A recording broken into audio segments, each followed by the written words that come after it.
Hi guys, it's me again. I have our School Days According to Humphrey by Betty G. Burney.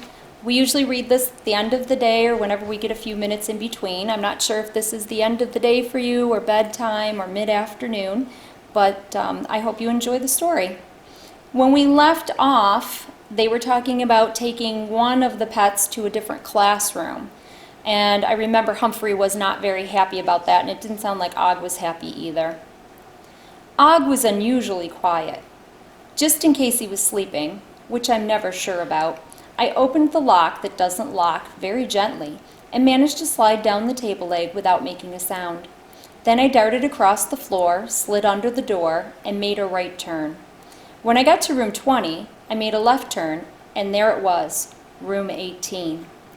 Once I was inside, I got a funny feeling in my tummy. There were nice decorations on the walls, and it was tidy and neat. It just didn't feel like home. I suppose if all my old friends, like Kirk and AJ, were sitting in the chairs, it would have felt more familiar. The problem was it was unsqueakably quiet. No splashing, no twanging, no one to talk to at night. I wasn't even sure there was room for a cage or a tank on the table by the window. I slid under the door and back into the hallway, making a right turn at room 20.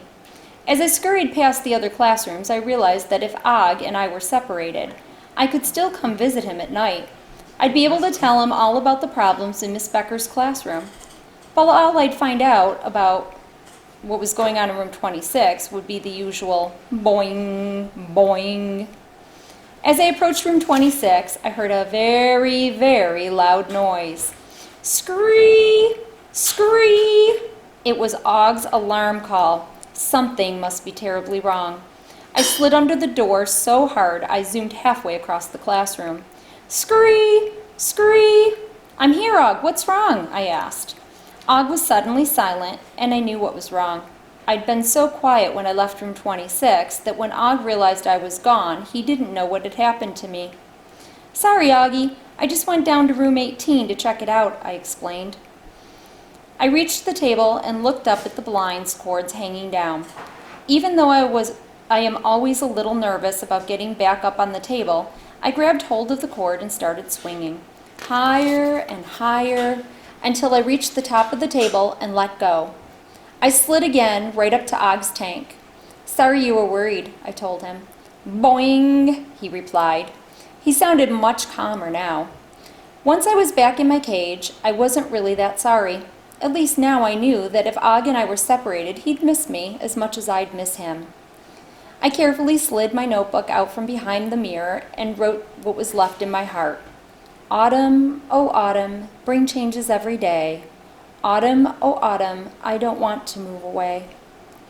For the rest of the week, I didn't have time to write poetry. I was too busy trying to keep up with all the comings and goings in room 26. Believe me, there were a lot of them. After several days of remembering her homework, Phoebe forgot again. What about the reminder in your backpack? Mrs. Brisbane asked her. I forgot to look in my backpack, the girl admitted. I thought she was going to burst into tears again. Mrs. Brisbane sighed. I think I'm going to have to call your grandmother. That upset Phoebe a lot. Oh, please don't. I don't want to worry her. I promise I'll do better. See that you do, Mrs. Brisbane let her go. But that was a close call. Then during recess one day, Mrs. Brisbane had talked with helpful Holly about letting Rosie decide when she wanted help. Holly listened and agreed to try. Still, I saw rolling Rosie get irritated several times when Holly wanted to push her wheelchair or to tell other people to get out of the way. Mrs. Brisbane was annoyed when Thomas raced out of the cloakroom one afternoon and announced that there was a bug as big as his hand in there. Eek! I squeaked. But the bug turned out to be a harmless little fly. That same day after school, Miss Mack stopped by to chat. She had problems too. Humphrey, teaching first grade would be a lot easier with you around. But I can't ask Mrs. Brisbane to give you up, she told me. I didn't think it would be too polite to argue with her. Just then, AJ and Richie came in to try to convince Mrs. Brisbane to let either Og or me move into room 18. You miss us, don't you? Richie asked me as he generously slipped a few raisins into my cage. I do, I squeaked back. You'd rather live in room 18, wouldn't you? AJ said in a loud voice. Maybe not, I mumbled.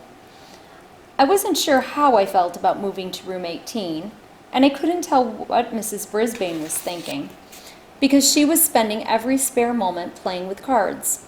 She lined up the cards in pairs on her desk and muttered over them at recess. She played after school and moved them around, muttered some more. I could only hear bits and pieces of what she was saying, things like, maybe that will help her, and those two will work it out, they'll work well together. I am a very curious hamster, especially when it comes to what's going on in the classroom. One night, Mrs. Brisbane left the cards out on her desk, and I just couldn't stop thinking about them. I wanted to check them out, but I didn't dare risk leaving my cage until after Aldo was finished for the night. And if you remember, Aldo is the cleaning guy. He's the custodian at their school.